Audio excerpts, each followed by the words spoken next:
श्री वाहिगुरु जी। वाहिगुरु जी। बहुत बार मैं कहो तिसी को।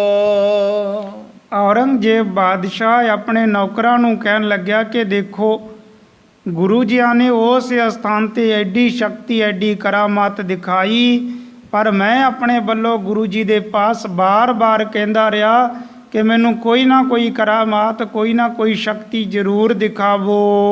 अजमत देओ खलास कर जी को। मैं ते ये भी कहा गुरु जी नूं कि कोई ना कोई शक्ति दिखावो, और शक्तियां दिखावोगे तो तुहानू ये जो जेल दे विच कैद दे विच बंद कर गया होया है ये भी तुहानू छड़ दिता जावेगा। अब जे खाना लगे खुआवन। फिर कहंदा है कि हुण जेकर असी खाना अपने मत दा तैयार करके गुरु जी दे पास लैके गए सी, क्यों ए करी आप दिखरावन। फिर अपने आप ही ये शक्ति ये करामात गुरु जी ने क्यों दिखाई है। कहे झूठ है अजमत धारी। अरे अपने वालों ये गल झूठी कहते हैं कि मेरे विच कोई शक्ति नहीं है, कोई करामात नहीं है, ते पर वो बड़े करामातां नूं धारण करन वाले हन, सारियां शक्तियां उन्हां दे विच हन। वो अनबन क्या करे बिचारी। ये ते कहन लग्या बड़ी अनबन बात होई कि मेरे कहण ते कोई भी शक्ति ना दिखाई और बाद दे विच एडियां एडियां शक्तियां दिखा रहे हन। तऊ जाए बूझो ते पाही। तां अपने एहलकारां नूं कहन लग्या कि देखो हुण तुसी मेरे वल्लों जाके गुरु जी नूं ये पुछना करो। साच पुरख तू पईयत नाही। और ये भी गल कहो कि तुसी सानू सच्चे पुरख महापुरख प्रतीत नहीं हुंदे। तै बखान कीनत हम पाहो। क्योंकि तुसी अपने वल्लों साडे पास ये गल कही सी कि मेरे पास मेरे विच कोई ताकत कोई करामात नहीं है। अजमत मैं ना दिखावो काहू। फिर ये क्या सी कि तुहानू कोई भी शक्ति कोई भी करामात मैं सामने नहीं दिखा सकदा। अब क्यों करामात दिखराई। कहन लग्या कि जाके गुरु जी नूं पुछो कि हुण तुसी उस कैद खाने दे विच एडी वड्डी शक्ति एडी वड्डी करामात किवें दिखा दिती। बोलज कूर ना साचो गाई। तुसी अपने वल्लों झूठ कहा पर सच्ची गल नहीं दसी। गमनो निकट पूछबो करिए। अपने एहलकारां नूं कहंदा कि जाओ छेती गुरु जियां दे पास जाके सारी गल पुछना करो। हम दिसते बहुत त्रास उचरिए।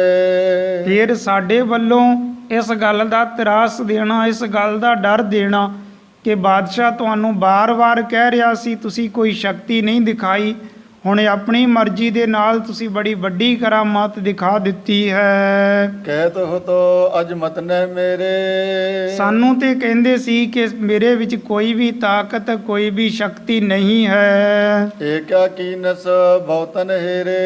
और ये एडी वड्डी करामात दिखाई शक्ति दिखाई जो दुनिया दे लोकां ने बड़ी भारी गिनती दे विच देखना कीती। हट कर उतर मुझे टिग लियावो। अपने नौकरां नूं ये सब कुछ कह के बाद दे विच कहंदा है कि जो भी जवाब देण जो भी उत्तर देण गुरु जी वो तुसी आके मेरे पास सारी गल दस देनी है। क्या कहे है सो सकल सुनावो। की कहणगे गुरु जी इस गल दा की जवाब देणगे सारी गल मेरे पास आके दस देनी। इम सुन के दोनों उमरावो।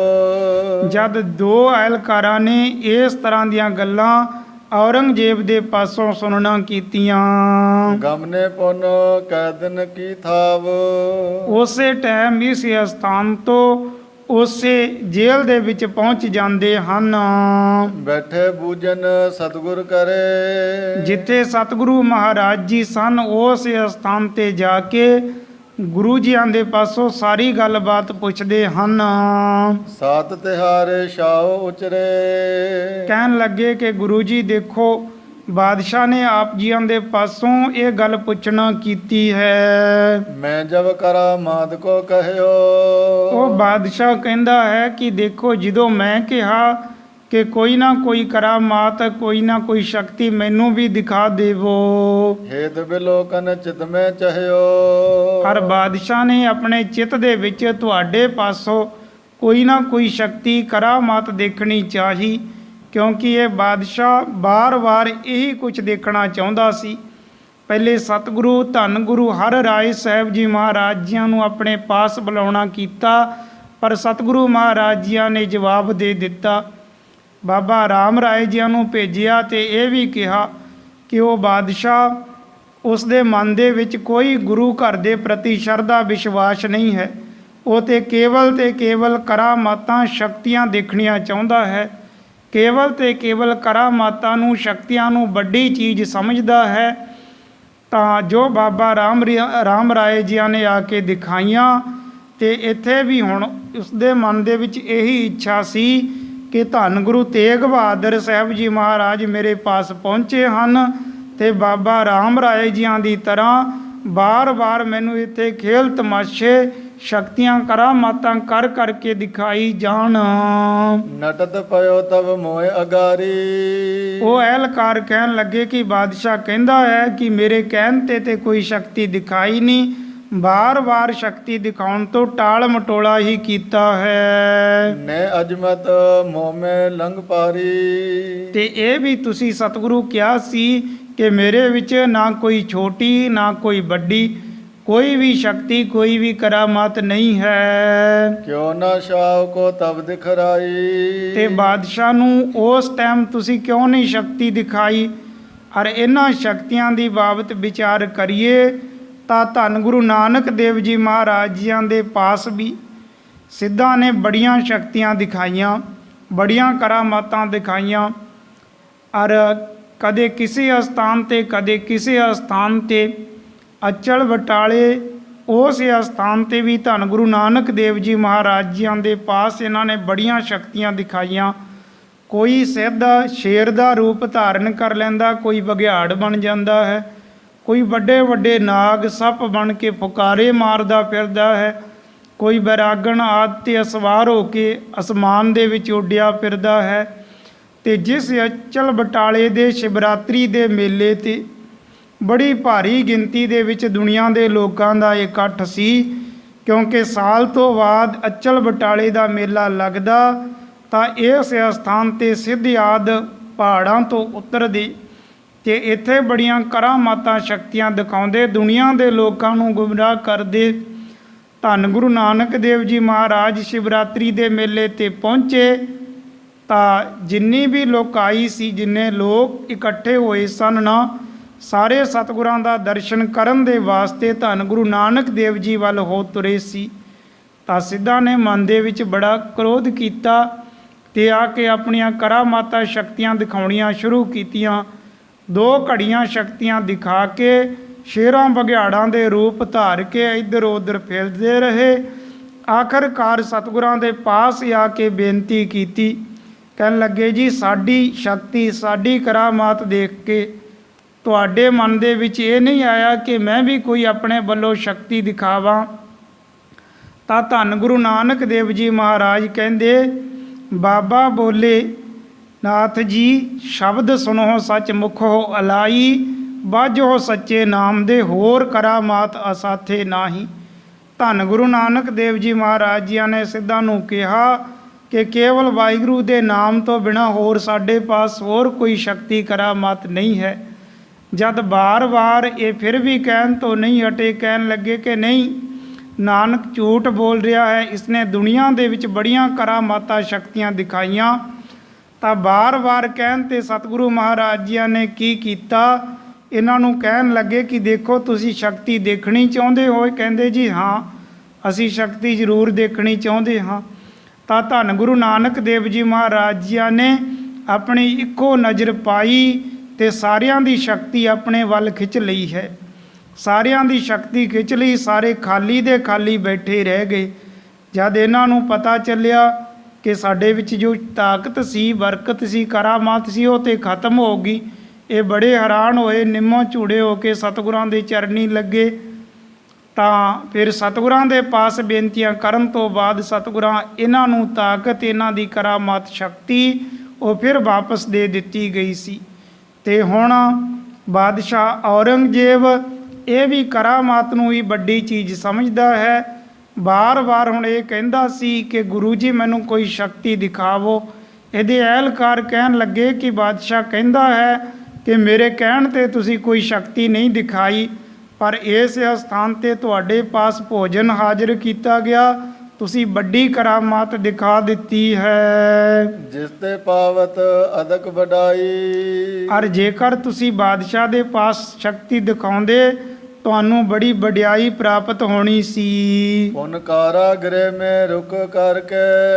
ਫੇਰ ਕਹਿਣ ਲੱਗੇ ਤੁਸੀਂ ਇੱਥੇ ਹੁਣ ਸ਼ਕਤੀ ਨਾ ਦਿਖਾਉਣ ਦੇ ਕਾਰਨ ਹੁਣ ਇਸ ਜੇਲ੍ਹ ਦੇ ਵਿੱਚ ਬੰਦ ਕੀਤੇ ਗਏ। ਅਨਕ ਰੀਤ ਤੇ ਸੰਕਟ ਭਰ ਕੇ। ਫੇਰ ਇਸ ਜੇਲ੍ਹ ਦੇ ਵਿੱਚ, ਇਸ ਕੈਦ ਦੇ ਵਿੱਚ ਤੁਹਾਨੂੰ ਬੜੇ ਕਸ਼ਟ ਵੀ ਝੱਲਣੇ ਪਏ। ਹਮਕੋ ਅਬ ਦਿਖਰਾਵਨ ਕਰੀ। ਫੇਰ ਕਹਿਣ ਲੱਗੇ ਕਿ ਤੁਸੀਂ ਬਾਦਸ਼ਾਹ ਦੇ ਕਹਿਣ ਤੇ ਨਾ ਦਿਖਾਈ ਔਰ ਸਾਨੂੰ ਸਾਰੇ ਲੋਕਾਂ ਨੂੰ ਐਡੀ ਵੱਡੀ ਸ਼ਕਤੀ ਦਿਖਾ ਦਿੱਤੀ ਹੈ। ਤਿਸ ਤੇ ਸ਼ਾਉ ਹਿਰਦੇ ਰਿਸ ਭਰੀ। ਤਾਂ ਬਾਦਸ਼ਾਹ ਨੇ ਇਹ ਸੁਣਿਆ ਕਿ ਉਹ ਕੁੱਠੇ ਹੋਏ ਮਾਸ ਦਾ ਜੋ ਦੇਗਚਾ ਭਰਿਆ ਹੋਇਆ ਸੀ ਉਸ ਦੇ ਵਿੱਚੋਂ ਬਹੁਤ ਸਾਰੇ ਸੂਰ ਪੈਦਾ ਹੋ ਗਏ। ਨਿੱਕੇ ਵੱਡੇ ਸੂਰ ਬਣ ਕੇ ਇੱਧਰ ਉੱਧਰ ਦੌੜਨ ਲੱਗ ਪਏ। ਤਾਂ ਬਾਦਸ਼ਾਹ ਨੇ ਸੁਣਿਆ ਤੇ ਉਹ ਬੜੇ ਕ੍ਰੋਧ ਦੇ ਸਮੇਤ ਹੋ ਗਿਆ ਹੈ। ਕਰਾਮਾਤ ਕੋ ਰਾਖਦ ਅਹੋ। ਤੁਸੀਂ ਬੜੀਆਂ ਕਰਾਮਾਤ ਸ਼ਕਤੀਆਂ ਨੂੰ ਰੱਖਦੇ ਹੋ। ਮੁਕਤੇ ਬੌਰ ਝੂਠ ਕੋ ਕਹੋ। ਮੁਖ ਤੋਂ ਇਹ ਝੂਠੀ ਗੱਲ ਕਹਿੰਦੇ ਹੋ ਕਿ ਮੇਰੇ ਵਿੱਚ ਕੋਈ ਸ਼ਕਤੀ ਨਹੀਂ ਹੈ। ਤੁਮਰੇ ਅਨਬਨ ਹੇਰ ਮਹਾਨੇ। ਇਹ ਤੇ ਅਨਬਨ ਗੱਲ ਅਸੀਂ ਦੇਖਣਾ ਕੀਤੀ ਹੈ। ਉੱਤਰ ਬੁਝਿਓ ਸ਼ਾਉ ਸੁਜਾਨੇ। ਇਸ ਅਜੋਗ ਗੱਲ ਨੂੰ ਦੇਖ ਕੇ ਬਾਦਸ਼ਾਹ ਨੇ ਤੁਹਾਡੇ ਪਾਸੋਂ ਇਸ ਗੱਲ ਦਾ ਉੱਤਰ, ਇਸ ਗੱਲ ਦਾ ਜਵਾਬ ਮੰਗਿਆ ਹੈ। ਆਪ ਅਬੇ ਉੱਤਰ ਦਿਓ ਜੈਸੇ। ਤਾਂ ਸਤਿਗੁਰਾਂ ਨੂੰ ਕਹਿਣ ਲੱਗੇ ਦੇਖੋ ਗੁਰੂ ਜੀ ਤੁਸੀਂ ਹੁਣ ਇਸ ਗੱਲ ਦਾ ਜਵਾਬ ਦਿਓ, ਇਸ ਗੱਲ ਦਾ ਉੱਤਰ ਦਿਓ। ਅਸੀਂ ਬਾਦਸ਼ਾਹ ਪਾਸ ਜਾ ਕੇ ਉਹੀ ਗੱਲ ਕਹਿ ਦੇਣੀ ਹੈ। ਜਾਏ ਸੁਨਾਵੇ ਤਿਸ ਕੋ ਤੈਸੇ। ਉਸੇ ਤਰ੍ਹਾਂ ਜਿਸ ਤਰ੍ਹਾਂ ਤੁਸੀਂ ਕਹੋਗੇ ਅਸੀਂ ਬਾਦਸ਼ਾਹ ਦੇ ਪਾਸ ਜਾ ਕੇ ਦੱਸ ਦੇਣਾ ਹੈ। ਰਿਸ ਕਰ ਰਿਓ ਸ਼ਾਉ ਮਨ ਮਾਹੀ। ਉਹ ਬਾਦਸ਼ਾਹ ਤੇ ਮਨ ਦੇ ਵਿੱਚ ਇਸ ਗੱਲ ਦੀ ਬੜੀ ਰਿਸ, ਬੜਾ ਕ੍ਰੋਧ ਕਰ ਰਿਹਾ ਹੈ। ਪਠਿਓ ਹਮੇ ਆਏ ਚਲ ਪਾਈ। ਉਸ ਦੇ ਭੇਜੇ ਹੋਏ ਹੀ ਤੁਹਾਡੇ ਪਾਸ ਆਏ ਹਾਂ। ਸ੍ਰੀ ਗੁਰੂ ਤੇਗ ਬਹਾਦਰ ਰਾਏ। ਧੰਨ ਗੁਰੂ ਤੇਗ ਬਹਾਦਰ ਸਾਹਿਬ ਜੀ ਮਹਾਰਾਜ ਕਹਿਣ ਲੱਗੇ ਉਮਰਾਵਨ ਕੋ ਕਹਿਓ 부ਝਾਏ। ਇਹ ਉਮਰਾਵ ਜੋ ਦੋ ਚੱਲ ਕੇ ਆਏ ਸੀ ਇਹਨਾਂ ਨੂੰ ਸਮਝਾ ਕੇ ਸਤਿਗੁਰਾਂ ਦੱਸਣਾ ਕੀਤਾ। ਇਸ ਕੋ ਤੁਮ ਅਜਮਤ ਨਹਿ ਜਾਨੋ। ਸਤਿਗੁਰੂ ਕਹਿਣ ਲੱਗੇ ਬਈ ਇਸ ਨੂੰ ਤੁਸੀਂ ਕੋਈ ਅਜਮਤ, ਕੋਈ ਸ਼ਕਤੀ, ਕੋਈ ਕਰਾਮਾਤ ਨਾ ਸਮਝੋ। ਮਨ ਕੇ ਖੋਟ ਵਿਚਾਰ ਪਛਾਨੋ। ਇਹ ਤੇ ਤੁਹਾਡੇ ਮਨ ਦੇ ਖੋਟ ਹਨ, ਮਨ ਦੇ ਖੋਟੇ ਵਿਚਾਰ ਹਨ। ਕਰੇ ਭਾਵਨਾ ਜੈਸੈ ਕੋਏ। ਜਿਸ ਤਰ੍ਹਾਂ ਦੀ ਕੋਈ ਭਾਵਨਾ ਕਰਦਾ ਹੈ ਤਿਸ ਕੋ ਤਸ ਫਲ ਪ੍ਰਾਪਤ ਹੋਏ। ਉਸ ਨੂੰ ਉਸੇ ਤਰ੍ਹਾਂ ਦਾ ਫਲ ਪ੍ਰਾਪਤ ਹੋ ਜਾਂਦਾ ਹੈ। ਹੁਣ ਸਤਿਗੁਰੂ ਮਹਾਰਾਜ ਜੀ ਨੇ ਦੋਨੇ ਅਹਿਲਕਾਰਾਂ ਨੂੰ ਸਮਝਾਉਣਾ ਕੀਤਾ ਕਿ ਇਹ ਕੋਈ ਕਰਾਮਾਤ ਨਹੀਂ ਹੈ, ਕੋਈ ਸ਼ਕਤੀ ਨਹੀਂ ਹੈ। ਜਿਸ ਤਰ੍ਹਾਂ ਦੀ ਤੁਹਾਡੀ ਭਾਵਨਾ ਸੀ ਉਸ ਤਰ੍ਹਾਂ ਦਾ ਤੁਹਾਨੂੰ ਫਲ ਮਿਲ ਗਿਆ ਹੈ। ਤੁਸੀਂ ਸਾਡੇ ਧਰਮ ਨੂੰ ਭ੍ਰਸ਼ਟ ਕਰਨਾ ਚਾਹੁੰਦੇ ਸੀ, ਤੁਹਾਡਾ ਆਪਣਾ ਧਰਮ ਭ੍ਰਸ਼ਟ ਹੋ ਗਿਆ ਹੈ। ਸ੍ਰੀ ਖੁਦਾਏ ਦਰਗਾਹ ਮਝਾਰ। ਉਸ ਖੁਦਾ ਦੀ ਦਰਗਾਹ ਦੇ ਵਿੱਚ ਉਥੇ ਤੇ ਸੱਚਾ ਨਿਆਂ ਹੁੰਦਾ ਹੈ। ਏਵ ਨਿਆਵੇ ਸਦਾ ਉਧਾਰ। ਇਸੇ ਤਰ੍ਹਾਂ ਦਾ ਹੀ ਸਦਾ ਨਿਆਂ ਹੁੰਦਾ ਹੈ। ਉੱਥੇ ਝੂਠ ਦੀ ਗੱਲ ਨਹੀਂ ਹੈ, ਕੇਵਲ ਤੇ ਕੇਵਲ ਸੱਚਾ ਨਿਆਂ ਅਤੇ ਪੂਰਾ ਨਿਆਂ ਉਸ ਪਰਮੇਸ਼ਵਰ ਦੀ ਦਰਗਾਹ ਦੇ ਵਿੱਚ ਹੁੰਦਾ ਹੈ। ਧਰਮ ਪ੍ਰਿਸ਼ਟ ਹਮਰੇ ਕੋ ਚਾਹਿਓ। ਤੁਸੀਂ ਚਾਹੁੰਦੇ ਸੋ ਕਿ ਇਸ ਤਰ੍ਹਾਂ ਦਾ ਹਲਾਲ ਕੀਤਾ ਹੋਇਆ ਮਾਸ ਖਵਾਵਾਂਗੇ, ਇਹਨਾਂ ਦਾ ਧਰਮ ਭ੍ਰਸ਼ਟ ਹੋ ਜਾਵੇਗਾ, ਆਪਣੇ ਧਰਮ ਦੇ ਵਿੱਚ ਪਰਪੱਕ ਨਹੀਂ ਰਹਿਣੇ ਤੇ ਉਲਟਾ ਤੁਸੀਂ ਆਪਣਾ ਧਰਮ ਨਾਸ ਕਰਵਾ ਲਿਆ ਹੈ। ਤਿਸ ਕੋ ਫਲ ਤੁਮ ਤੈਸੋ ਲਹਿਓ। ਜਿਸ ਤਰ੍ਹਾਂ ਦੇ ਖੋਟੇ ਵਿਚਾਰ ਤੁਹਾਡੇ ਮਨ ਦੇ ਵਿੱਚ ਸੀ ਨਾ, ਉਸੇ ਤਰ੍ਹਾਂ ਦਾ ਤੁਹਾਨੂੰ ਫਲ ਮਿਲ ਗਿਆ ਹੈ। ਹਿੰਦੂ ਜਨਮ ਹਮਾਰੋ ਜਾਨ। ਔਰ ਤੁਸੀਂ ਇਹ ਸਮਝਿਆ ਕਿ ਇਸਲਾਮ ਧਰਮ ਦੇ ਵਿੱਚ ਤੇ ਇਹ ਆਉਂਦੇ ਨਹੀਂ ਹਨ। ਕੁਠਿਓ ਪਠੋ ਮਾਸ ਹਿਤ ਖਾਨ। ਫਿਰ ਆਪਣੀਆਂ ਹੀ ਸਕੀਮਾਂ ਕਰਕੇ ਤੁਸੀਂ ਕੁੱਠਿਆ ਹੋਇਆ ਮਾਸ ਇਹ ਦੇਗਚਾ ਭਰ ਕੇ ਸਾਡੇ ਪਾਸ ਭੇਜ ਦਿੱਤਾ। ਤੁਮਰੇ ਹੁਤੀ ਸ਼ੁਕਰਨ ਆਨ। ਤੁਹਾਡੇ ਧਰਮ ਦੇ ਵਿੱਚ ਸ਼ੂਕਰਾਂ ਦੀ ਸੂਰ ਦੀ ਆਣ ਕਸਮ ਮੰਨੀ ਜਾਂਦੀ ਹੈ। ਛੂਓ ਨਾ ਜਿਸ ਕੋ ਕਹਾਂ ਸੋ ਖਾਨ। ਜਿਸ ਨੂੰ ਤੁਸੀਂ ਛੂਹਣਾ ਵੀ ਪਸੰਦ ਨਹੀਂ ਕਰਦੇ ਹੋ, ਜਿਸ ਦਾ ਤੁਸੀਂ ਨਾਮ ਵੀ ਲੈਣਾ ਪਸੰਦ ਨਹੀਂ ਕਰਦੇ ਹੋ, ਸ਼ੂਕਰਾਂ ਦੀ ਸੂਰ ਦੀ ਆਨ ਤੁਹਾਡੇ ਧਰਮ ਦੇ ਵਿੱਚ ਹੈ। ਤਿਸ ਆਮਿਕ ਤੇ ਸੋ ਬਨ ਗਏ। ਔਰ ਤੁਸੀਂ ਜੋ ਦੇਗਚੇ ਦੇ ਵਿੱਚ ਮਾਸ ਆਦ ਲੈ ਕੇ ਆਏ ਸੀ, ਤੁਹਾਡੀ ਖੋਟੀ ਨੀਤ ਹੋਣ ਦੇ ਕਾਰਨ ਇਹ ਉਸ ਦੇਗਚੇ ਦੇ ਵਿੱਚੋਂ ਮਾਸ ਦੇ ਛੋਟੇ ਛੋਟੇ ਜਾਂ ਥੋੜੇ ਵੱਡੇ ਸੂਰ ਬਣ ਗਏ ਹਨ। ਲੰਗ ਤਨ ਅਨਕ ਉਪਜਤੇ ਪਏ। ਔਰ ਬਹੁਤ ਛੋਟੇ ਛੋਟੇ ਔਰ ਵੱਡੇ ਬੜੀ ਭਾਰੀ ਗਿਣਤੀ ਦੇ ਵਿੱਚ ਇਸ ਦੇਗਚੇ ਦੇ ਵਿੱਚੋਂ ਹੀ ਪੈਦਾ ਹੋ ਗਏ। ਚਹਿਤ ਹੋਤੇ ਪਰ ਧਰਮ ਬਿਗਾਰਾ। ਤੁਸੀਂ ਚਾਹੁੰਦੇ ਸੀ ਖੋਟੀ ਮਤ ਦੇ ਅਨੁਸਾਰ ਕਿ ਦੂਸਰੇ ਦਾ ਧਰਮ ਭ੍ਰਸ਼ਟ ਕੀਤਾ ਜਾਵੇ। ਯਾਤੇ ਤੁਮ ਈਮਾਨ ਕੋ ਹਾਰਾ। ਇਸ ਕਰਕੇ ਤੁਸੀਂ ਆਪਣੇ ਈਮਾਨ ਆਪਣੇ ਧਰਮ ਨੂੰ ਹੀ ਹਾਰ ਚੁੱਕੇ ਹੋ। ਇਹ ਉੱਤਰ ਦੀਜੇ ਤਿਸ ਜਾਏ। ਹੁਣ ਔਰੰਗਜ਼ੇਬ ਦੇ ਪਾਸ ਜਾ ਕੇ ਇਹ ਉੱਤਰ ਦਿਓ ਕਿ ਗੁਰੂ ਜੀ ਤੇ ਇਸ ਤਰ੍ਹਾਂ ਕਹਿੰਦੇ ਆ ਕਿ ਤੁਸੀਂ ਸਾਡਾ ਧਰਮ ਭ੍ਰਸ਼ਟ ਕਰਨਾ ਚਾਹੁੰਦੇ ਸੀ, ਔਰ ਤੁਹਾਡੀ ਖੋਟੀ ਨੀਤ ਹੋਣ ਦੇ ਕਾਰਨ ਤੁਸੀਂ ਆਪਣਾ ਹੀ ਧਰਮ ਨਾਸ ਕਰਵਾ ਲਿਆ ਹੈ। ਤਾਕੇ ਪਰ ਸੋ ਪਰਰ ਗੁਰ ਆਏ। ਫਿਰ ਉਸ ਟਾਈਮ ਗੁਰੂ ਜੀਆਂ ਦੇ ਪਾਸੋਂ ਇਸ ਤਰ੍ਹਾਂ ਦੀਆਂ ਵਿਚਾਰਾਂ ਸੁਣੀਆਂ। ਕਰਾਮਾਤ ਹਮਰੇ ਮੈਂ ਨਹੀਂ। ਸਤਿਗੁਰਾਂ ਇਹ ਕਿਹਾ ਕਿ ਸਾਡੇ ਵਿੱਚ ਹੋਰ ਕਰਾਮਾਤ ਨਹੀਂ ਹੈ, ਤੁਹਾਡੀ ਭਾਵਨਾ ਨੂੰ ਹੀ ਫਲ ਲੱਗਿਆ ਹੈ। ਕਰੇ ਦਿਖਾਵਨ ਤੋ ਇਮ ਕਾਹੀ। ਔਰ ਜੇਕਰ ਹੋਰ ਕਰਾਮਾਤ ਤੁਹਾਨੂੰ ਦਿਖਾਉਂਦੇ, ਕੋਈ ਸ਼ਕਤੀ ਦਿਖਾਉਂਦੇ ਤੇ ਉਹ ਗੱਲ ਅਲੱਗਾ ਸੀ। ਇਮ ਸੁਨ ਦੋਨ ਗਏ ਉਮਰਾਵ। ਸਤਿਗੁਰਾਂ ਦੇ ਪਾਸੋਂ ਇਸ ਤਰ੍ਹਾਂ ਦੇ ਵਿਚਾਰ ਸੁਣ ਕੇ ਦੋਨੇ ਅਵਰਾਬ ਦੋਨੇ ਅਹਿਲਕਾਰ ਉਸੇ ਟਾਈਮ ਔਰੰਗਜ਼ੇਬ ਦੇ ਪਾਸ ਪਹੁੰਚ ਜਾਂਦੇ ਹਨ। ਪਹੁੰਚੇ ਹੋ ਤੋ ਸ਼ਾਹ ਜਿਸ ਥਾਵ। ਜਿਸ ਥਾਂ ਤੇ ਬਾਦਸ਼ਾਹ ਔਰੰਗਜ਼ੇਬ ਸੀ, ਬੜਾ ਕ੍ਰੋਧ ਦਾ ਭਰਿਆ ਪੀਤਾ ਬੈਠਾ ਸੀ, ਉਸ ਸਥਾਨ ਤੇ ਔਰੰਗਜ਼ੇਬ ਦੇ ਪਾਸ ਪਹੁੰਚ ਜਾਂਦੇ ਹਨ। ਕਹਿਵਤ ਗੁਰ ਕੀ ਸਕਲ ਸੁਨਾਈ। ਜੋ ਵਚਨ ਸਤਿਗੁਰਾਂ ਕਹੇ ਸੀ, ਦੱਸੇ ਸੀ, ਉਹ ਸਾਰੀ ਦੀ ਸਾਰੀ ਵਾਰਤਾ ਇਸ ਔਰੰਗੇ ਦੇ ਪਾਸ ਦੱਸ ਦਿੱਤੀ। ਹਮੇ ਕਰਾਮਾਤ ਨਹਿਰਾਈ। ਕਿ ਗੁਰੂ ਜੀ ਤੇ ਕਹਿ ਰਹੇ ਹਨ ਕਿ ਸਾਡੇ ਵਿੱਚ ਇਹ ਸ਼ਕਤੀ ਕਰਾਮਾਤ ਨਹੀਂ ਹੈ। ਭਇਓ ਭਾਵਨਾ ਕੋ ਫਲ ਇਹੀ। ਇਹ ਤੇ ਤੁਹਾਡੀ ਭਾਵਨਾ ਨੂੰ ਫਲ ਲੱਗਿਆ ਹੈ। ਜਿਸ ਤਰ੍ਹਾਂ ਦੇ ਖੋਟੇ ਵਿਚਾਰ ਤੁਹਾਡੇ ਮਨ ਦੇ ਵਿੱਚ ਸੀ, ਉਸ ਤਰ੍ਹਾਂ ਦਾ ਤੁਹਾਨੂੰ ਫਲ ਮਿਲ ਗਿਆ ਹੈ। ਬਨੇ ਮਾਤੇ ਸ਼ੂਕਰ ਜੇਈ। ਤੁਹਾਡੀ ਭਾਵਨਾ ਦੇ ਕਾਰਨ ਹੀ ਸ਼ੂਕਰ ਸੂਰ ਮਾਸ ਤੋਂ ਬਣ ਗਏ ਹਨ। ਹਮਨੇ ਅਜਮਤ ਨੇ ਦਿਖਰਾਈ। ਫਿਰ ਗੁਰੂ ਜੀਆਂ ਨੇ ਇਹ ਕਿਹਾ ਕਿ ਅਸੀਂ ਕੋਈ ਸ਼ਕਤੀ ਨਹੀਂ ਦਿਖਾਈ ਹੈ, ਤੁਮ ਹੀ ਬਾਦ ਕੋ ਫੇਰ ਬਣਾਈ। ਔਰ ਤੁਹਾਡੀ ਹੀ ਖੋਟੀ ਮਤ ਦੇ ਕਾਰਨ ਇਹ ਉਲਟੀ ਬਾਤ ਤੁਹਾਡੇ ਤੇ ਹੀ ਆਣ ਪਈ ਹੈ। ਸੁਨ ਕਰ ਸ਼ਾਹ ਰੋਸ ਕੋ ਤਾਰਾ। ਜਦ ਔਰੰਗਜ਼ੇਬ ਨੇ ਇਹ ਗੱਲ ਸੁਣੀ ਤੇ ਉਸ ਦਾ ਕ੍ਰੋਧ ਹੋਰ ਵੀ ਦੂਣਾ ਚੌਣਾ ਵੱਧ ਜਾਂਦਾ ਹੈ। ਪਹਿਲੇ ਤੇ ਉਸ ਨੂੰ ਇਸ ਗੱਲ ਦਾ ਹੀ ਬੜਾ ਅਫਸੋਸ ਸੀ, ਦੁੱਖ ਸੀ ਕਿ ਗੁਰੂ ਜੀਆਂ ਨੇ ਮੇਰੇ ਕਹਿਣ ਤੇ ਸ਼ਕਤੀ ਨਹੀਂ ਦਿਖਾਈ, ਅਰੇ ਆਪਣੀ ਮਰਜ਼ੀ ਦੇ ਨਾਲ ਉਸ ਸਥਾਨ ਤੇ ਬੜੀ ਕਰਾਮਾਤ ਦਿਖਾ ਦਿੱਤੀ ਹੈ। ਹੁਣ ਸਤਿਗੁਰਾਂ ਇਹ ਕਿਹਾ ਕਿ ਤੁਹਾਡੀ ਖੋਟੀ ਭਾਵਨਾ ਦੇ ਕਾਰਨ ਹੀ ਇਸ ਤਰ੍ਹਾਂ ਹੋ ਗਿਆ ਹੈ, ਤਾਂ ਇਸ ਔਰੰਗੇ ਦਾ ਕ੍ਰੋਧ ਹੋਰ ਵੀ ਵੱਧ ਜਾਂਦਾ ਹੈ। ਸਭ ਹਨ ਮੇ ਅਸਬਾਕ ਉਚਾਰਾ। ਤੇ ਸਾਰਿਆਂ ਦੇ ਵਿੱਚ ਇਸ ਤਰ੍ਹਾਂ ਕਹਿਣ ਲੱਗੇ, ਕਹਿ ਕਿਸ ਕੋ ਮੈਂ ਤੁਰਕ ਬਣਾਉ। ਤਾਂ ਫਿਰ ਬੜੇ ਕ੍ਰੋਧ ਦੇ ਵਿੱਚ ਭਰਿਆ ਪੀਤਾ ਇਹ ਆਪਣੇ ਅਹਿਲਕਾਰਾਂ ਨੂੰ ਕਹਿਣ ਲੱਗਿਆ ਕਿ ਦੇਖੋ, ਹੁਣ ਮੈਂ ਦੋਨੇ ਗੱਲਾਂ ਦੇ ਵਿੱਚੋਂ ਇੱਕ ਗੱਲ ਜ਼ਰੂਰ ਕਰਕੇ ਰਹਾਂਗਾ, ਜਾਂ ਤਾਂ ਗੁਰੂ ਜੀਆਂ ਨੂੰ ਇਸਲਾਮ ਦੇ ਵਿੱਚ ਲੈ ਕੇ ਆਵਾਂਗਾ, ਤੁਰਕ ਬਣਾਵਾਂਗਾ, ਜਾਂ ਉਹਨਾਂ ਦੇ ਪਾਸੋਂ ਆਪਣੀ ਮਨ ਭਾਉਂਦੀ ਕਰਾਮਾਤ ਦੇਖਣੀ ਕਰਾਂਗਾ। ਤੇ ਬੜੇ ਕ੍ਰੋਧ ਦੇ ਸਮੇਤ ਹੋ ਕੇ ਆਪਣੇ ਅਹਿਲਕਾਰਾਂ ਨੂੰ ਕਹਿਣ ਲੱਗਾ ਸ਼ਰਾ ਆਪਣੀ ਵਿਖੇ ਚਲਾਉ। ਕਿ ਹੁਣ ਮੈਂ ਇਹ ਜ਼ਰੂਰ ਕਰਾਂਗਾ ਕਿ ਆਪਣੀ ਸ਼ਰ੍ਹਾ ਦੇ ਵਿੱਚ ਗੁਰੂ ਜੀਆਂ ਨੂੰ ਜ਼ਰੂਰ ਲੈ ਕੇ ਆਵਾਂਗਾ, ਇਸਲਾਮ ਧਰਮ ਦੇ ਵਿੱਚ ਲੈ ਕੇ ਆਵਾਂਗਾ, ਅਰੇ ਆਪਣੀ ਸ਼ਰ੍ਹਾ ਜ਼ਰੂਰ ਮਨਾ ਕੇ ਦਿਖਾਵਾਂਗਾ। ਕਹਿ ਇਸ ਤੇ ਅਜਮਦ ਪਤੇ ਆਉ। ਜੇ ਇਸ ਤਰ੍ਹਾਂ ਨਾ ਹੋਇਆ ਤਾਂ ਦੂਸਰੀ ਗੱਲ ਆਪਣੀਆਂ ਮਨ ਭਾਉਂਦੀਆਂ ਕਰਾਮਾਤਾਂ ਸ਼ਕਤੀਆਂ ਬਾਬਾ ਰਾਮ ਰਾਏ ਜੀਆਂ ਦੀ ਤਰ੍ਹਾਂ ਦੇਖਣਾ ਕਰਾਂਗਾ।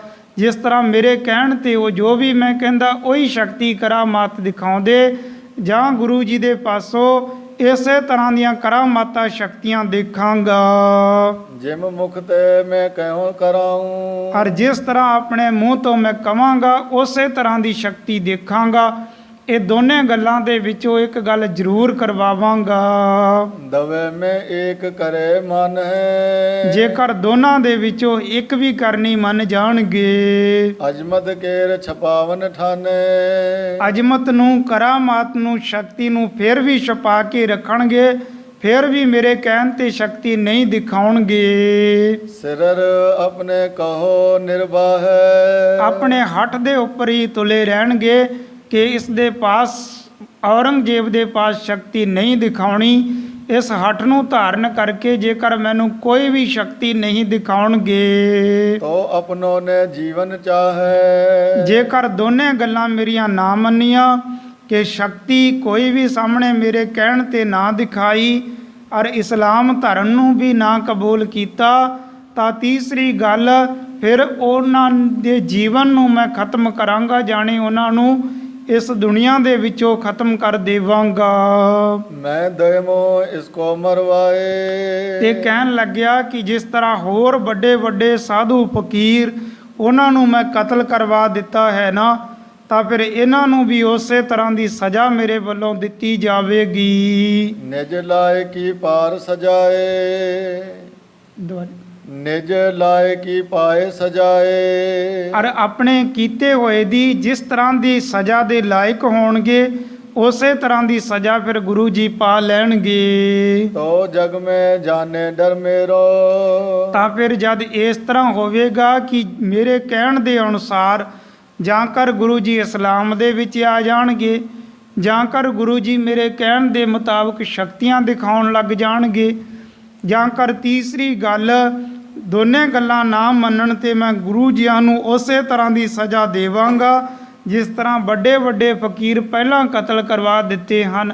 ਤਾਂ ਸਾਰੀ ਦੁਨੀਆ ਦੇ ਵਿੱਚ ਮੇਰਾ ਡਰ, ਮੇਰੀ ਤਾਂਕ ਬੜੀ ਫੈਲ ਜਾਣੀ ਹੈ। ਫੇਰ ਮਨੋਰਥ ਪੂਰਨ ਹੈਰੋ। ਫੇਰ ਮੈਂ ਸਮਝਾਂਗਾ ਕਿ ਮੇਰੇ ਮਨ ਦਾ ਮਨੋਰਥ ਹੁਣ ਪੂਰਾ ਹੋਵੇਗਾ। ਇਮਕੇ ਤੂਸ਼ਨ ਪਾਤੁਰ ਕੇਸ਼। ਬੜੇ ਕ੍ਰੋਧ ਦੇ ਸਮੇਤ ਇਸ ਤਰ੍ਹਾਂ ਦੀ ਬਕਵਾਸ ਕਰਕੇ ਇਹ ਬਾਦਸ਼ਾਹ ਔਰੰਗਜ਼ੇਬ ਚੁੱਪ ਹੋ ਜਾਂਦਾ ਹੈ। ਮਹਾਮੰਦ ਮਤ ਚੇਤ ਕਲੇਸ਼। ਜੋ ਬੜੀ ਖੋਟੀ ਮਤ ਵਾਲਾ ਹੈ, ਇਹ ਇਸੇ ਤਰ੍ਹਾਂ ਦਾ ਲੜਾਈ ਝਗੜਾ ਇਸ ਤਰ੍ਹਾਂ ਦਾ ਵਧਾਉਣਾ ਚਾਹੁੰਦਾ ਹੈ। ਦੋਹਰਾ ਇਤ ਆਦਿ ਤਰਕਸ਼ ਮਹਾ ਤੁਰਕੇਸ਼ ਮਤ ਮੰਦ। ਤਾਂ ਇਸ ਤਰ੍ਹਾਂ ਮੰਦੀ ਮਤ ਵਾਲਾ ਔਰੰਗਾ ਇਸ ਤਰ੍ਹਾਂ ਦੀਆਂ ਵਿਚਾਰਾਂ ਆਪਣੇ ਮਨ ਦੇ ਵਿੱਚ ਵਿਚਾਰ ਕੇ ਆਪਣੇ ਅਹਿਲਕਾਰਾਂ ਦੇ ਪਾਸ ਕਹਿੰਦਾ ਹੈ। ਨਾਸ਼ ਕਰਿਓ ਚੈ ਰਾਜ ਕੋ ਹਤਸ ਪ੍ਰਤਾਪ ਬਿਲੰਦ। ਇਹ ਆਪਣੀ ਖੋਟੀ ਮਤ ਦੇ ਅਨੁਸਾਰ ਇਸ ਤਰ੍ਹਾਂ ਦੇ ਖੋਟੇ ਕਾਰਨਾਮੇ ਕਰਕੇ ਆਪਣੇ ਰਾਜ ਤੇਜ ਨੂੰ ਵਿਨਾਸ਼ ਕਰਨਾ ਚਾਹੁੰਦਾ ਹੈ।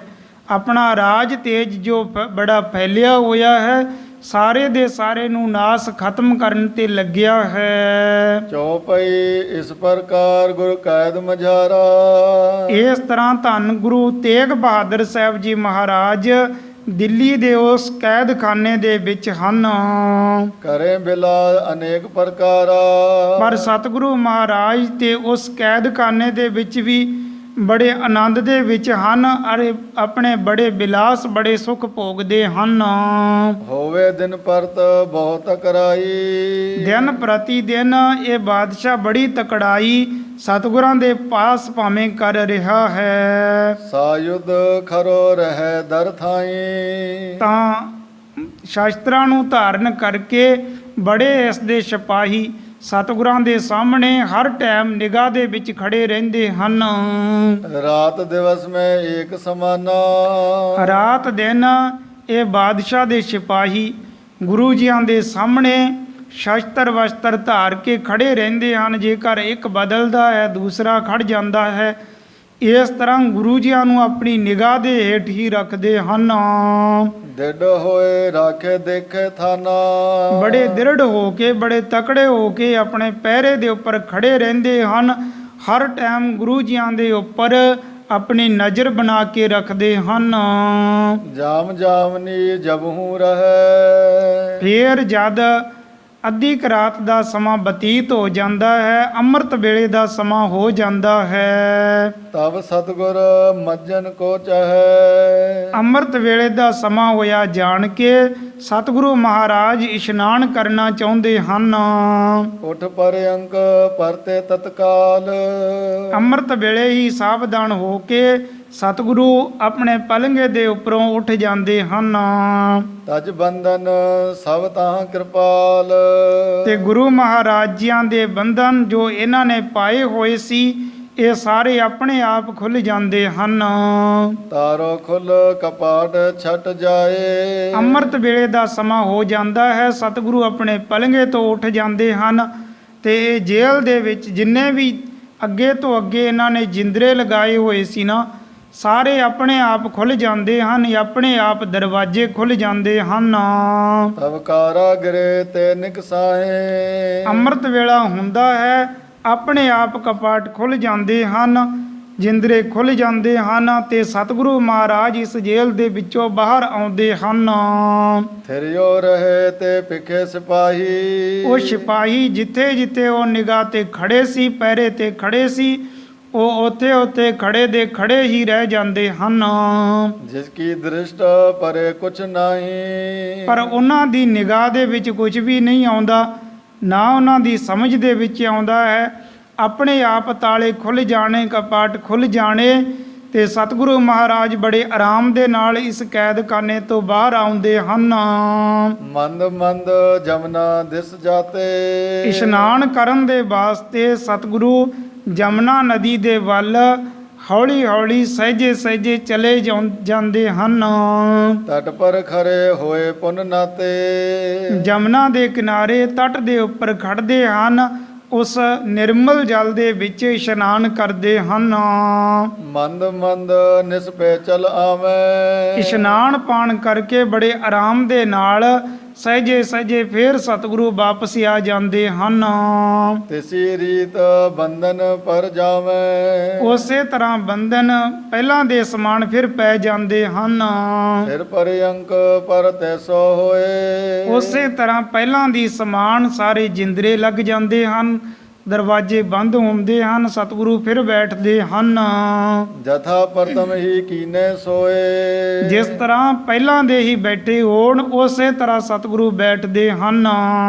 ਜਬ ਕੇ ਕੈਦ ਵਿਖੇ ਗੁਰ ਆਏ। ਜਿਸ ਟਾਈਮ ਦੇ ਸਤਿਗੁਰੂ ਇਸ ਕੈਦਖਾਨੇ ਦੇ ਵਿੱਚ ਪਹੁੰਚੇ ਸਨ, ਇਸ ਵਿਦ ਮੱਜਨ ਕਰ ਮਨ ਭਾਏ। ਇਸ ਤਰ੍ਹਾਂ ਮਨ ਭਾਉਂਦਾ ਇਸ਼ਨਾਨ ਕਰਦੇ ਹਨ। ਇਹ ਇੱਕ ਦਿਨ ਦੀ ਵਿਚਾਰ ਨਹੀਂ, ਜਿਸ ਟਾਈਮ ਵੀ ਜਿਸ ਦਿਨ ਤੋਂ ਵੀ ਧੰਨ ਗੁਰੂ ਤੇਗ ਬਹਾਦਰ ਸਾਹਿਬ ਜੀ ਮਹਾਰਾਜ ਦਿੱਲੀ ਸ਼ਹਿਰ ਦੇ ਵਿੱਚ ਇਸ ਕੈਦਖਾਨੇ ਦੇ ਵਿੱਚ ਸਨ ਨਾ, ਉਸੇ ਦਿਨ ਤੋਂ ਹਰ ਰੋਜ਼ ਇਸੇ ਤਰ੍ਹਾਂ ਹੀ ਹੁੰਦਾ ਕਿ ਜਦ ਸਤਿਗੁਰਾਂ ਦਾ ਇਸ਼ਨਾਨ ਕਰਨ ਦਾ ਸਮਾਂ ਹੋ ਜਾਂਦਾ, ਅੰਮ੍ਰਿਤ ਵੇਲੇ ਦਾ ਸਮਾਂ ਹੋ ਜਾਂਦਾ ਤੇ ਆਪਣੇ ਆਪ ਸਾਰੇ ਜਿੰਦਰੇ ਖੁੱਲ ਜਾਂਦੇ ਸਨ। ਤੇ ਇਹ ਜੋ ਸਿਪਾਹੀ ਪਹਿਰੇ ਤੇ ਖੜੇ ਹੁੰਦੇ ਸੀ ਸ਼ਸਤਰ ਲੈ ਕੇ, ਇਹ ਖੜੇ ਦੇ ਖੜੇ ਹੀ ਰਹਿੰਦੇ ਹਨ, ਇਹਨਾਂ ਨੂੰ ਕੁਝ ਵੀ ਪਤਾ ਨਹੀਂ ਚੱਲਦਾ। ਪਰ ਸਤਿਗੁਰੂ ਬੜੇ ਆਰਾਮ ਦੇ ਨਾਲ ਪਲੰਘੇ ਤੋਂ ਉੱਠਦੇ ਹਨ ਤੇ ਜਮਨਾ ਦੇ ਕਿਨਾਰੇ ਉਸੇ ਸਥਾਨ ਤੇ ਜਾ ਕੇ ਇਸ਼ਨਾਨ ਕਰਦੇ ਹਨ, ਫਿਰ ਵਾਪਸ ਆ ਕੇ ਉਸੇ ਸਥਾਨ ਤੇ ਬੈਠ ਜਾਂਦੇ ਹਨ। ਇਹ ਹਰ ਰੋਜ਼ ਇਸੇ ਤਰ੍ਹਾਂ ਹੀ ਹੁੰਦਾ ਰਿਹਾ। ਇੱਕ ਦਿਵਸ ਸ੍ਰੀ ਗੁਰੂ ਪਿਆਨੇ। ਇੱਕ ਦਿਨ ਦੀ ਵਿਚਾਰ ਕੇ ਸਤਿਗੁਰੂ ਮਹਾਰਾਜ ਅੱਜ ਵੀ ਉਸੇ ਤਰ੍ਹਾਂ ਅੰਮ੍ਰਿਤ ਵੇਲੇ ਇਸ਼ਨਾਨ ਕਰਨ ਦੇ ਵਾਸਤੇ ਜਾਂਦੇ ਹਨ। ਪਾਵਨ ਜਮਨਾ ਹੇਤ ਇਸ਼ਨਾਨੇ, ਪਵਿੱਤਰ ਨਿਰਮਲ ਜਮਨਾ ਦੇ ਜਲ ਦੇ ਵਿੱਚ ਜਾ ਕੇ ਇਸ਼ਨਾਨ ਕਰਦੇ ਹਨ। ਦੀਰਘ ਮਹਿਜਿਦ ਵਿਖੇ ਮੁਲਾਨਾ, ਤੇ ਇੱਕ ਵੱਡੀ ਮਸੀਤ ਦੇ ਵਿੱਚੋਂ ਇੱਕ ਮੁਲਾਨਾ ਉਸ ਨੇ ਦੇਖਣਾ ਕੀਤਾ। ਸੋ ਉਠ ਕਰ ਤਦ ਕੀਨ ਪਿਆਨਾ, ਉਹ ਵੀ ਕਿਤੇ ਉੱਠ ਕੇ ਉਸੇ ਟਾਈਮ ਉਸੇ ਸਮੇਂ ਇੱਧਰ ਜਮਨਾ ਦੇ ਕਿਨਾਰੇ ਪਹੁੰਚਿਆ ਸੀ, ਜਹਾਂ ਇਸ਼ਨਾਨ ਕਰਤ ਗੁਣ ਖਾਨੀ, ਜਿੱਥੇ ਗੁਣਾਂ ਦੀ ਖਾਣ ਧੰਨ ਗੁਰੂ ਤੇਗ ਬਹਾਦਰ ਸਾਹਿਬ ਜੀ ਮਹਾਰਾਜ ਇਸ਼ਨਾਨ ਕਰਦੇ ਸਨ। ਉਸੇ ਅਸਥਾਨ ਤੇ ਵੱਡੀ ਮਸੀਤ ਦੇ ਵਿੱਚੋਂ ਇੱਕ ਮੁਲਾਨਾ ਪਹੁੰਚ ਜਾਂਦਾ ਹੈ। ਪਠਤ ਬੰਦਨ ਜਬ ਆਦਿਕ ਬਾਨੀ, ਔਰ ਸਤਿਗੁਰੂ ਮਹਾਰਾਜ ਜਪਜੀ ਸਾਹਿਬ ਅਤੇ ਹੋਰ ਇਤਿਆਦਿਕ ਬਾਣੀਆਂ ਦਾ ਪਾਠ ਵੀ ਕਰਦੇ ਹਨ। ਨਿਕਟ ਹੋਏ ਤਿਨ ਗੁਰੂ ਪਛਾਨੇ, ਉਸ ਮੁਲਾਨੇ ਨੇ ਦੇਖਿਆ ਕਿ ਇਹ ਤੇ ਗੁਰੂ ਮਹਾਰਾਜ ਜੀ ਹਨ, ਇਹਨਾਂ ਨੂੰ ਤੇ ਕੈਦ ਦੇ ਵਿੱਚ ਰੱਖਿਆ ਹੋਇਆ ਸੀ। ਬਿਸਮਿਓ ਕਿਮ ਬੰਧਨ ਹਾਨੇ, ਉਹ ਦੇਖ ਕੇ ਬੜਾ ਹੈਰਾਨ ਹੋਇਆ ਕਿ ਇਹਨਾਂ ਦੇ ਬੰਧਨ ਕਿਸ ਤਰ੍ਹਾਂ ਖੋਲ ਦਿੱਤੇ, ਇਹਨਾਂ ਨੂੰ ਕਿਸ ਤਰ੍ਹਾਂ ਇੱਥੇ ਇਸ਼ਨਾਨ ਕਰਨ ਦੇ ਵਿੱਚ ਵਾਸਤੇ ਭੇਜ ਦਿੱਤਾ। ਤੇ ਉਹ ਇਹ ਦੇਖ ਕੇ ਬੜਾ ਹੈਰਾਨ ਹੋਇਆ ਕਿ ਗੁਰੂ ਜੀ ਇਕੱਲੇ ਹੀ ਉਸ ਕੈਦ ਦੇ ਵਿੱਚੋਂ ਇਹ ਕਿਸ ਤਰ੍ਹਾਂ ਰਾਤ ਦੇ ਸਮੇਂ ਆਏ, ਇੱਥੇ ਬੜੇ ਆਪਣੇ ਆਨੰਦ ਦੇ ਨਾਲ ਆਪਣੀ ਮੌਜ ਦੇ ਵਿੱਚ ਇਸ਼ਨਾਨ ਕਰਦੇ ਹਨ। ਹੁਣ ਜਿਸ ਪ੍ਰਕਾਰ ਇਸ ਮੌਲਾਨੇ ਨੇ ਜਾ ਕੇ ਬਾਦਸ਼ਾਹ ਦੇ ਪਾਸ ਸ਼ਿਕਾਇਤ ਕਰਨੀ ਹੈ, ਬਾਦਸ਼ਾਹ ਨੇ ਕ੍ਰੋਧ ਦੇ ਵਿੱਚ ਆ ਕੇ ਆਪਣੇ ਸਿਪਾਹੀਆਂ ਨੂੰ ਹੋਰ ਵੀ ਤਾੜਨਾ ਕਰਕੇ ਸਖਤੀ ਕਰਨੀ ਹੈ। ਉਸ ਪ੍ਰਸੰਗ ਦੀ ਵਿਚਾਰ ਅੱਗੇ ਕੀਤੀ ਜਾਵੇਗੀ। ਇਉਂ ਧੰਨ ਗੁਰੂ ਤੇਗ ਬਹਾਦਰ ਸਾਹਿਬ ਜੀ ਮਹਾਰਾਜ ਗੁਰਤਾ ਗੱਦੀ ਤੇ ਬਿਰਾਜਮਾਨ ਹੋ ਕੇ ਸਿੱਖ ਸੰਗਤਾਂ ਨੂੰ ਨਿਹਾਲ ਕਰ ਰਹੇ ਹਨ। ਨਿਕਟ ਹੋਏ ਤਿਨ ਗੁਰੂ ਪਛਾਨੇ, ਬਿਸਮਿਓ ਕਿਮ ਪਗ ਬੰਧਨ ਹਾਨੇ, ਨਿਕਟ ਹੋਏ ਤਿਨ ਗੁਰੂ ਪਛਾਨੇ, ਬਿਸਮਿਓ ਕਿਮ ਪਗ ਬੰਧਨ ਹਾਨੇ। ਹੇ ਅਚੁੱਤ ਹੇ ਪਾਰ ਬ੍ਰਹਮ ਅਬਨਾਸੀ।